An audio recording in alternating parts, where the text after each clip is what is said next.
What's going on, fellow A-plusers? It is I, your host as always, Adam Perez, back once again with a brand new video for you guys today. We're set to go ahead and tackle your live viewer questions that you went ahead and submitted this past weekend. For those of you who we did not get the opportunity to answer these live on the air on this past Sunday's episode of A-Plus Hero Report, we are tackling the rest of them here for you guys today. We will in fact be dropping this later on this afternoon for you guys.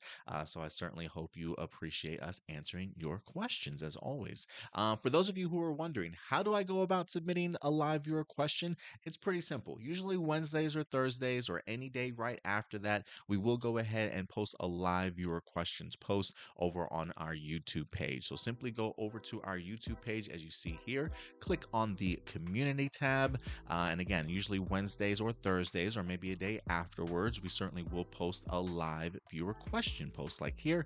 Feel free to submit your question and we'll definitely go ahead and tackle those for you guys. So let's see exactly where we left off at. I believe it was Kurt Marino, if I'm not mistaken. Yeah, I think we already tackled Jack Daniels. So let's go ahead, Kurt, and get into your question today. You say, you know how the MCU is canon to Agents of S.H.I.E.L.D., but Agents of S.H.I.E.L.D. isn't canon to the MCU. Yes, I definitely understand that. Though both Nick Fury and Agent Coulson have appeared throughout Agents of S.H.I.E.L.D., yes, they have definitely made their fair share of appearances. Are they considered different versions? And if Agents of S.H.I.E.L.D. were to finally make its introduction to the MCU by having Chloe Bennett return as Quake, how would she differ from her AOS counterpart, and even explain why she never showed up at any point in time unless it was full-on introduction where she just got her powers but witnessed every event that took place in the MCU?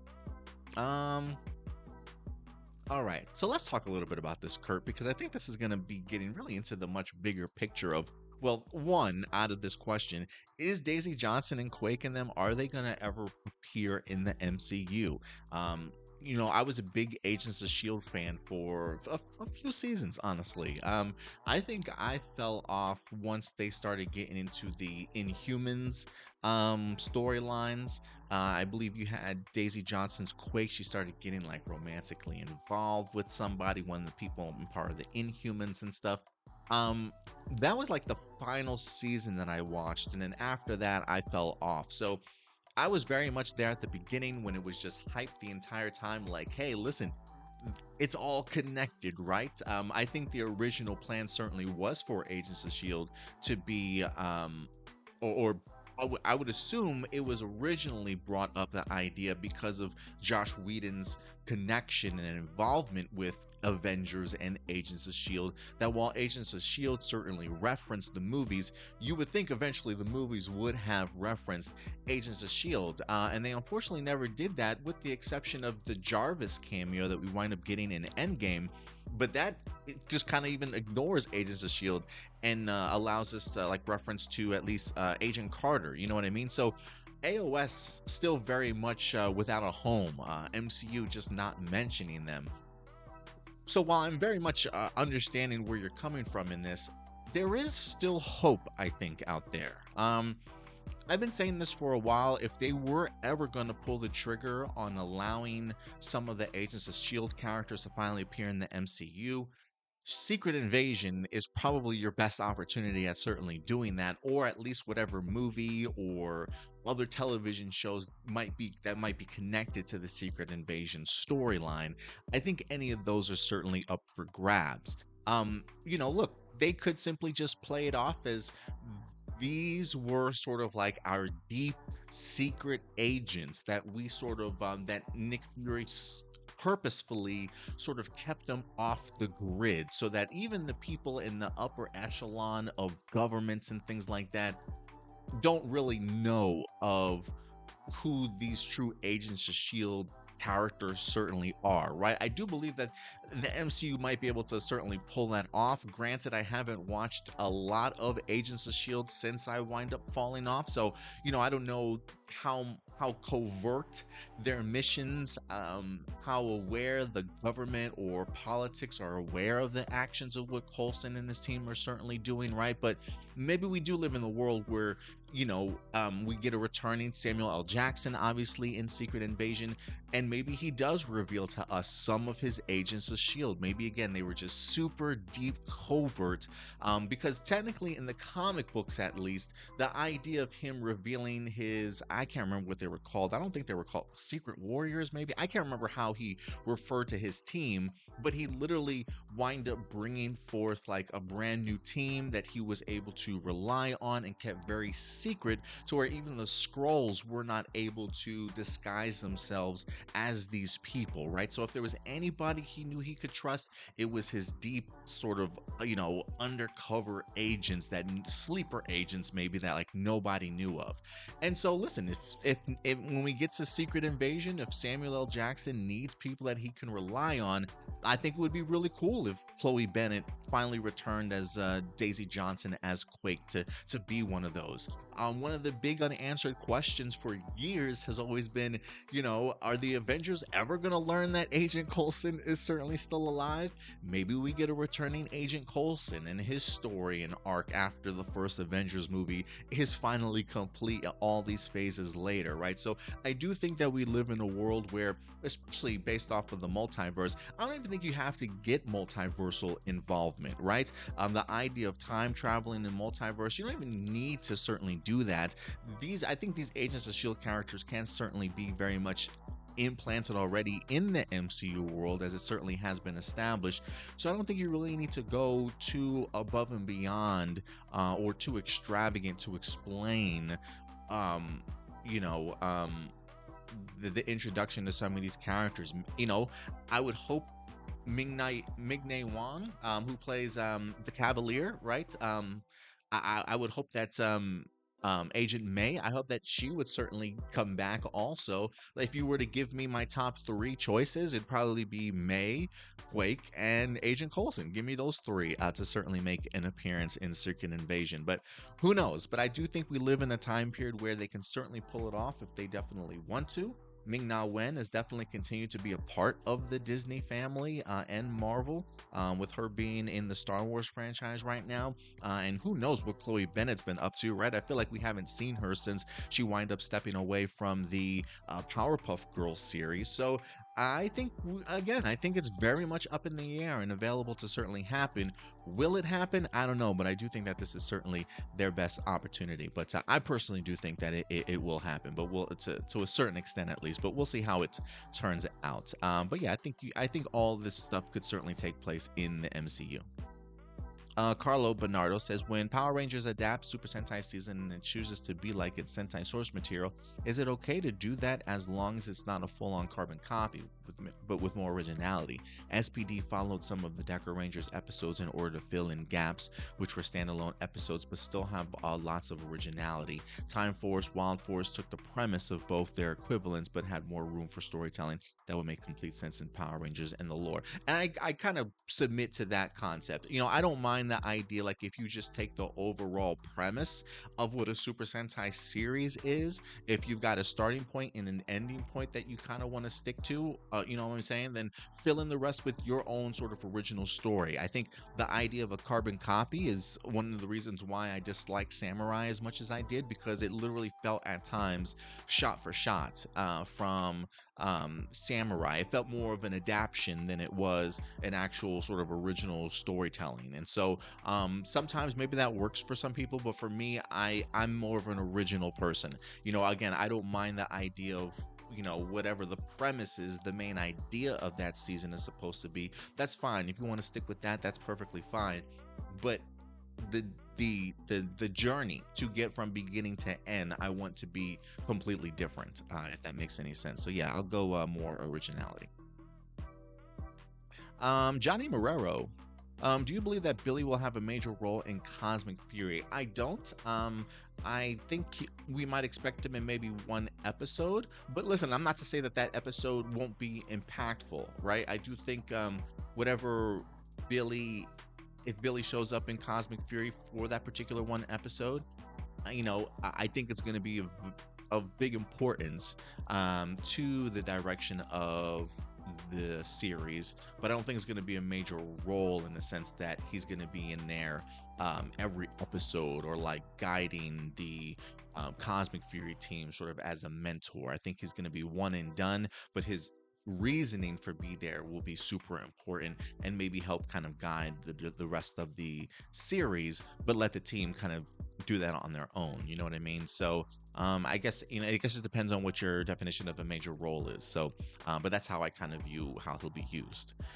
Do you think we'll get a trailer for Once and Always this week? This is March 21st. I'm filming this on the Tuesday. I think the month, the 3 week to 4 month, excuse me, the 3 week to month period, I think is certainly more than fine, honestly. With the people's attention spans these days, um, the idea of trying to remind people or let people know like, hey, this is going to be right around the corner, so if this is something you want to watch, it's coming pretty soon. For me, that kind of excites me. If I'm seeing a trailer and the release date is like a couple weeks away, I'm like, oh snap, that's pretty close. So for me, it works. I can understand the pushback of people being pissed off that Hasbro and Netflix aren't promoting their stuff. Listen, at the end of the day, I feel like when it comes to Netflix, they do the same thing. I think with a lot of their own content, if you will. They usually do have a section of like coming soon sort of thing. And I don't think a lot of those trailers are for too far out, honestly. But I certainly could be wrong in that sense. I have to go ahead and revisit it again. Listen, I it's one of those things that I find pretty funny just in general talking about trailers. There was a time period like maybe 5, 6 years ago, maybe a little bit longer than that, when we almost expected a trailer like a year out from the actual product. That's probably more movies related, you know what I mean? But we got so used to seeing something so early that we became really spoiled when they decided to stop sort of doing that.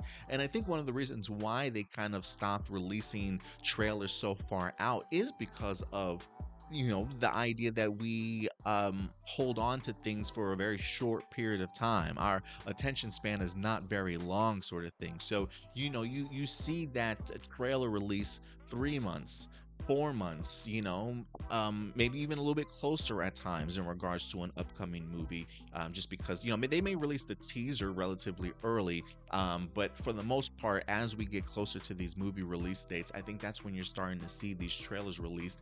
And for me, I don't mind it so much, just because I think the attention span that a lot of us have, and it might just be a really cool way to hype people up in a sense that, especially for the general public, hey, remember this behind the scenes video we showed you?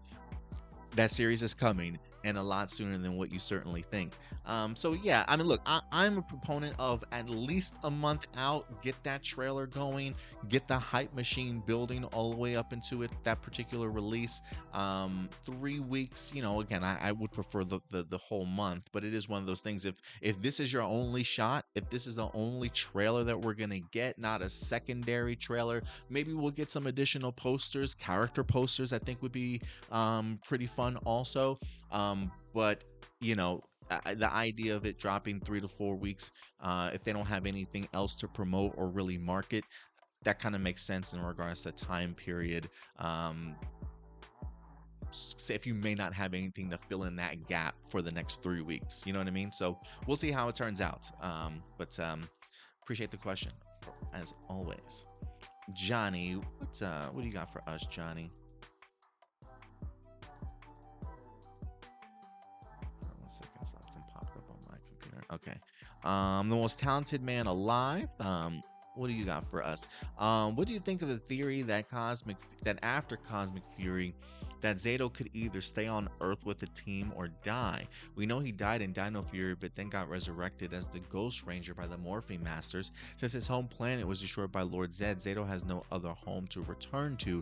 Instead, he could stay on Earth with the Rangers. Same with Rathkonian warriors who stayed on Earth after Dino Fury and lived in Area 62. It'd be really cool if Zato and the Rathkonian warriors really were the first alien race species to live amongst humans, which would eventually influence SPD's timeline. Um, Stay on Earth with the team, or I think it'll be. one of the things that comes to mind when I'm reading this is I wonder if he'll take on like the Zordon mentorship sort of role after this, being part of the first alien species to live amongst humans sort of thing, to see his how far back his origins truly go. He's like the most ancient thing sort of around right now if you think about it. So that comes with a lot of wisdom, and I'm sure a lot of people probably look up to him, especially if he's a great leader, which we certainly have seen Zato to certainly be. I could see him maybe he stays with the team, sort of as that mentorship. I don't know if he'll like ascend to like a higher plane but still be able to communicate. Like, wouldn't it be trippy if you just see like Zato's head, just a floating Zato's head?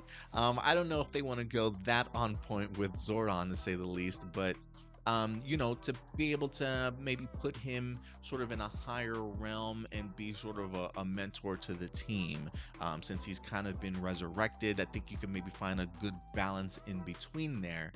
So maybe something along those lines. If not, the one person that comes to mind from like Super Sentai when I go back to Gokaiger, Gokai Red's mentor.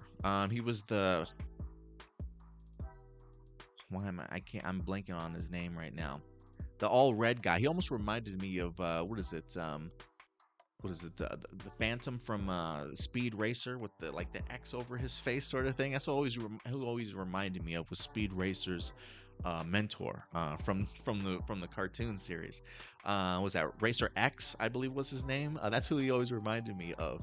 Gokai Red's mentor. And so maybe it's something like that Zato can turn out to be you become. Still traveling out in the galaxy, encountering other rangers, being mentors to them also. Maybe something along those lines. So we'll see. We'll see how it turns out though. John Schuyler. While the season itself was a huge letdown, both Gia and Orion were the two best parts of Super Mega Force. I would even put Jake in there. For me personally, Jake and Gia were my favorites of it. Orion was the only character that had real backstory and purpose after being a ranger. For being a ranger after he witnessed his home planet of Andresia being destroyed by the Armada. His entrance was on par with the past six rangers, where he was a mysterious figure who crash landed on a ship and defeated the X-Borgs before the Rangers could get there. Similar to Trent, who both had super speed. As for Gia, she was badass, basically treating with a tough attitude. I love she was the only one to return for Dimensions in Danger as Yellow Standard Megaforce Ranger instead of Super Megaforce Yellow Gokaiger, which I guess in a way Chip Lin listened and ignored Super Megaforce, since he did replace the guy who destroyed Megaforce as a showrunner, Jonathan Zacher, the following year up to Beast Morphers. I do love me some Sierra Hannah. I love her as Gia. I think she's pretty fantastic. Definitely a badass. Certainly a tough attitude. I think her and Izzy would get along perfectly as buds, in their own way, which would be funny because while Gia was definitely tough, right? She certainly seemed like the fashionista, the one like she would be sort of like that cheerleader, but with an edge. You know what I mean? Like, I would love to see her get along with somebody very much like Izzy, who's kind of like the jock of the team, if you will. I think they would have a really great chemistry on set together. But I do love me some Sierra Hannah. I do think she is an absolute badass, and I always look forward to seeing her. And I'm glad that out of anybody out of Megaforce, that they at least did get to represent that season, that Sierra Hannah's actually been the one getting those opportunities. I think she was in like an early draft of Legend of the White Dragon. I thought there was like I don't know if she's actually still in the movie or not. But they had gotten a lot of Rangers in some of the past trailers that we've seen. So I can't remember if she's in Legends of the White Dragon or not. You guys correct me if that's the case. But yeah, I definitely appreciate your opinion there in regards to why you think they were the best parts of it. I always enjoyed, Orion, cool character for me, but for me, it was always Jake and G. I always loved Jake's humor, and just how much he fawned over over Gia the entire season, and he got the girl at the end of the day, so it worked out for him. Power Rangers Legacy. How badass was Eric? Despised Westford growing up in a wealthy family while Eric himself grew up in poverty. Obtained the Quantum Ranger powers in order to feel powerful, only helped the Rangers when they sucked at defeating a mutant. Proved to the Rangers and Mr. Collins that he deserved to be a Ranger. Eventually softened up and helped the Rangers more, even joining them near the final episode during a Lightspeed team up and with Wes in Forever Red. Befriended the next door neighbor, a little girl who helped him realize he was a good person and a hero. He and Wes became co-leaders in the Silver Guardians in the finale. Yeah, I always loved Eric.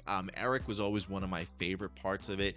If it wasn't the Wes and Jen sort of romantic love story, anything that Eric was involved in, I absolutely loved. Definitely another badass when it comes to Power Rangers. I would love to see him and Gia do something together, man. Why not? Let's put Eric, Gia, and Izzy on a team together and just see how that certainly turns out. But yeah, Eric was such a badass, man. I always loved his attitude. Very much sort of like that bad boy, couldn't tell him what to do sort of thing. So yeah, I was a really big fan of Power Rangers Legacy, and his costume was pretty badass. Also, the red on black was just always popped on screen for me, man. So I was a really big fan. I didn't watch all of for you Common Rider fans out there, I didn't watch all of Common Rider sort of 01, but I know they had like the two detective officers, I think, or the two officers. One, when he henshined, I think his was like a wolf, if I'm not mistaken. But he literally like punched the bullet, and then the bullet would open up and form over him. Regardless of the henshin, the personality, sort of like that hot-headedness that can go rogue any minute sort of kind of personality, always reminded me of Eric, the Quantum Ranger from Time Force. So yeah, I was always a big fan of Power Ranger Legacy. Carter Matthews, should James Gunn direct the next Superman movie, or would you like someone else to do it? If it were him, what would you want the tone to be? Similar to Guardians of the Galaxy or darker? If he directs, could he handle directing while creating a brand new universe for DC alongside Peter Safran? So let's start out with the first one, the first question that you have here.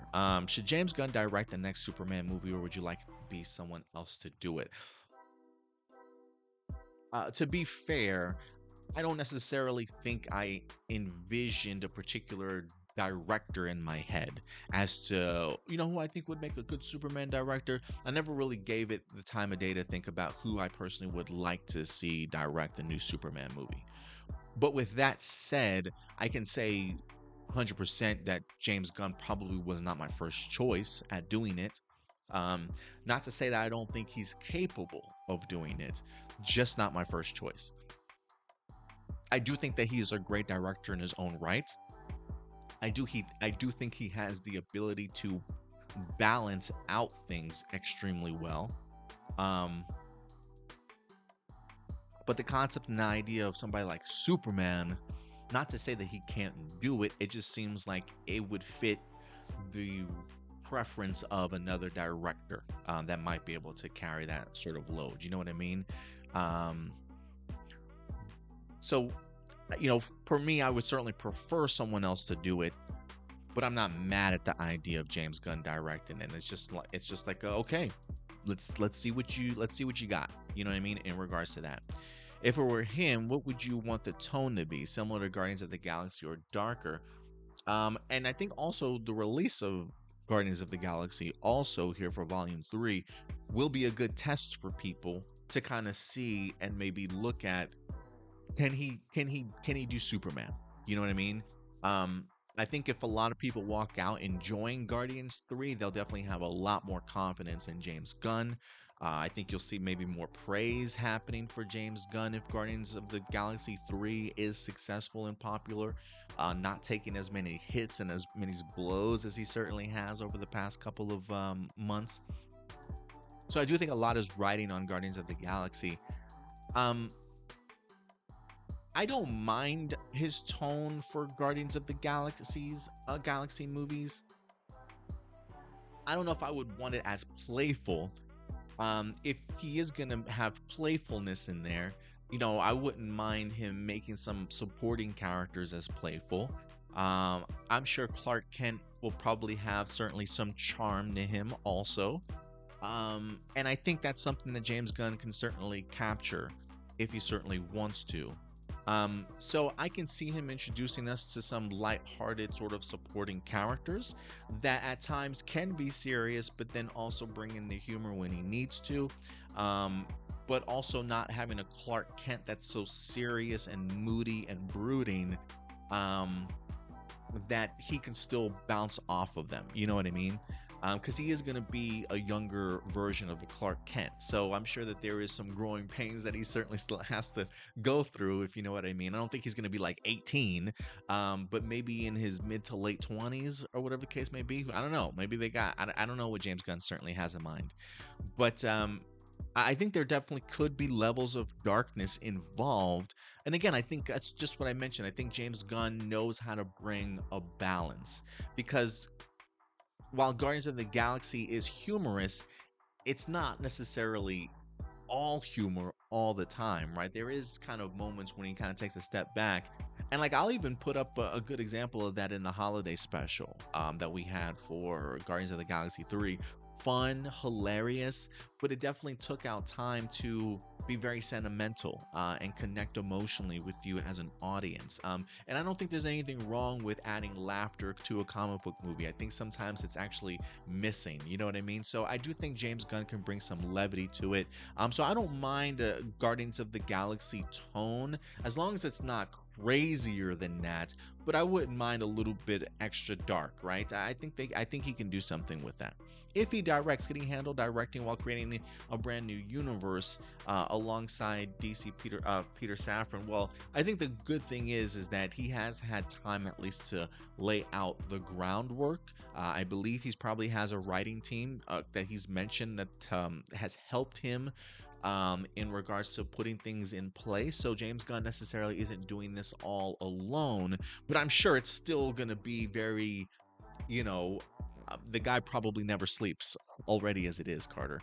I'm sure he probably gets barely any sleep whatsoever. So we'll see how that winds up turning out for him. Does it stretch him too thin? Maybe, but the fact that he feels like he's finally found a way into this movie. He loves and believes in the script. He knows that his Superman has to be successful in order for this DCU franchise to even really sort of get off the ground. So I wouldn't be surprised if once he starts getting in front of the camera, if Peter Safran starts doing a lot of the talking and gets pushed more into the forefront of revealing things maybe for the upcoming DCU, now that they've at least gotten the ground running sort of thing. So I think he can balance it, but yeah, he's not getting any sleep. And last but not least, Jackson Peterson, not to be mistaken for Peter Jackson. You guys think Terminator Dark Fate had potential? I think why it wasn't well received was it screwed up what the first two films established by not only getting rid of John Connor, but didn't make Sarah Connor the primary focus again. Instead, we had three new human characters who never met. Arnold is the same Terminator from the second film, acted completely different. Would have preferred if both Linda and Arnold were de-aged the entire film with just their voices intact. Instead, we had the two new characters as the focus. James Cameron himself didn't direct the film, but he had some input into the story. Yeah, he definitely did. He definitely went to bat for this movie, and I think that was one of the reasons why I believe that it was going to succeed. My thing was like, hey, if James Cameron is telling me he supports this movie and he enjoys it, I mean, James Cameron's track record certainly doesn't lie. You know what I mean? I think there was certainly potential. I just don't think the execution of it went well. I kind of found it pretty boring at times, honestly. Um, but for me though, like I really enjoyed having Linda and Arnold back. I thought it was kind of cool for me to see Linda as an aged Sarah Connor. And I think for me too, because I was already a big fan of the Sarah Connor Chronicles, that sort of highlighted that time period after Judgment Day in T2, while I followed that along, for me in my own head canon, this was sort of like that same Sarah Connor that was on the run. So I'm expecting her to be older and just as fucking cranky, right? And pissed off that the world hasn't fully been saved, sort of thing. So I appreciated that. Um, I don't know how many times you can do a John Connor and kind of get away with it. So I can understand the idea of trying to introduce new protagonists that you think might be able to sort of carry um sort of carry a franchise. But I just think the execution was poorly done, and I found it a little bit boring, unfortunately. I don't think I minded the movie, but it just didn't stir me or anything like that. So I did it have potential? Maybe, but man, if that's potential, they definitely needed to up the ante just a little bit more, especially for a Terminator film. But who knows, man? I don't know if I don't know what will help a Terminator out, with the exception of another television series. I think the movies have not necessarily done well, but I do think Terminator could be done really well when it comes to a television series. Maybe the concept and the idea of time traveling or whatever the case may be, trying to save the world from the rise of machines. Maybe that's just not a very um, easy story to tell within a 2 hour, 2.5 hour time period. Um, it worked for James Cameron, but that was years ago. Maybe now that we have other different types of media, I think maybe a streaming series certainly might work for Terminator. But who certainly knows? But that's just my opinion. But yeah, guys, thank you very much, Jackson, for your question there. And we'll see what happens next, man. Look, James Cameron, majority of things that James Cameron touches is usually a success. You know what I mean? I think maybe the only thing I could think of is his Dark Fate. Let me know if you guys think of anything else James Cameron has done that's bombed. I could just simply be blanking at the time. But yeah, let me know your guys' thoughts. All right. I think other than that, guys, I think that'll do it for us. So yeah, if anything, we'll certainly be back later on this weekend with another episode of A Plus Hero Report. You can certainly find us Sunday afternoon for you guys. And then later on this week, we got a plethora of other reviews headed your way. Who do we got? Gotham Knights will be dropping our review for that tomorrow evening, so look out for that. Superman and Lois also, I think later on this week will probably be dropping on Thursday. We got Indy that's going to continue doing his flash reviews for you guys. And then I'll be going live every Thursday in the afternoon for our Mandalorian reviews for you Star Wars fans out there also. So a lot of great content certainly headed your way this week. But always let us know your thoughts in the comment section box below. If you haven't subscribed to the channel, please do so. If you haven't hit that like button yet, what are you waiting on? Hit that like button, guys. Definitely continue to show your support. But other than that, that's going to do it for me here. So in the meantime, do me a big favor as always, guys. Take care of yourselves, take care of each other, and keep it A plus. I'll talk to you later. Bye.